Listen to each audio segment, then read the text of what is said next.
Di surah Al-Maidah ayat 5 itu Allah SWT berfirman, Al-yauma uhilla lakumut thayyibat.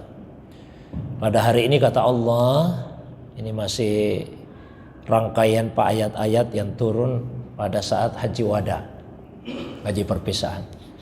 Kita lihat di Al-Maidah ayat 3, Al-yauma akmaltu lakum dinakum wa atmamtu alaikum nikmati wa raditu lakumul Islam madinah. Pada hari ini saya telah sempurnakan untuk kalian agama kalian. Saya cukupkan untuk kalian nikmatku dan saya ridho Islam itu menjadi agama bagimu.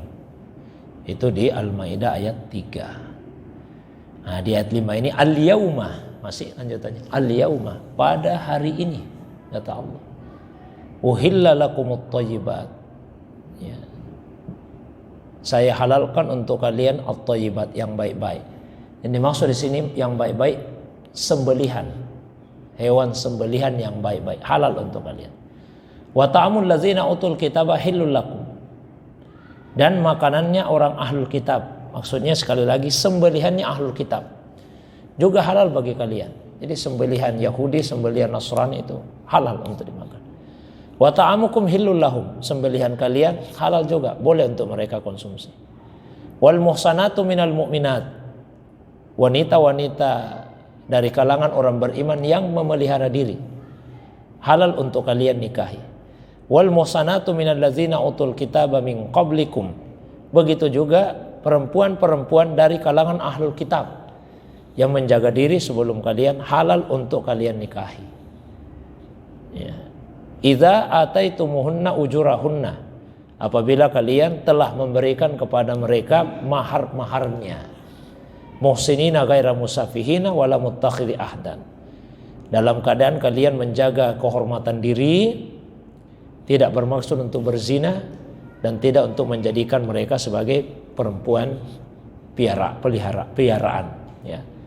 Jadi ini ayat yang dijadikan dasar oleh sebagian ulama kita. Saya katakan sebagian karena ini tidak disepakati.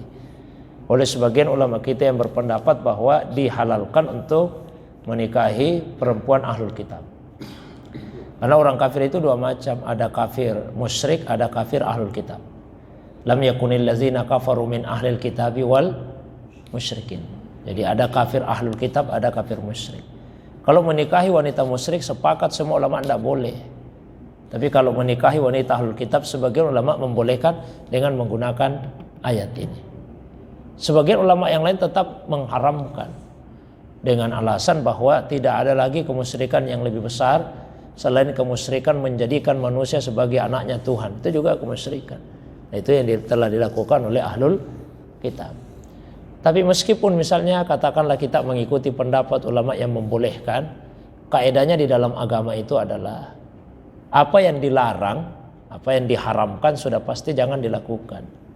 Sementara apa yang dibolehkan belum tentu harus dilakukan. Kadang-kadang yang dibolehkan itu lebih baik kita tidak lakukan, meskipun boleh. Kalau Allah haramkan sudah pasti jangan. Tapi kalau Allah bolehkan belum tentu harus dilakukan. Contoh, mohon maaf, berzina itu diharamkan. Karena diharamkan sudah pasti jangan. Menikahi perempuan ahlul kitab itu boleh. Tapi apa harus dilakukan? Ya belum tentu juga harus dilakukan. Ya, sama Pak, berzina itu diharamkan. Ya jangan lakukan. Poligami misalnya boleh, tapi apa harus dilakukan? Ya, kan lebih banyak yang tidak melakukannya, meskipun boleh. Ya, jadi kadang-kadang yang boleh itu lebih baik tidak dilakukan. Memang boleh menikahi wanita ahlul kitab berdasarkan ayat ini menurut sebagian ulama, tapi tidak harus dilakukan. Apalagi kalau misalnya kita merujuk kepada salah satu tujuan yang diharapkan dari pernikahan, yaitu untuk mewujudkan keluarga yang sakinah mawaddah warahmah. Rasa-rasanya itu sulit diwujudkan kalau suami istri itu mempunyai akidah yang berbeda, sulit untuk mewujudkannya.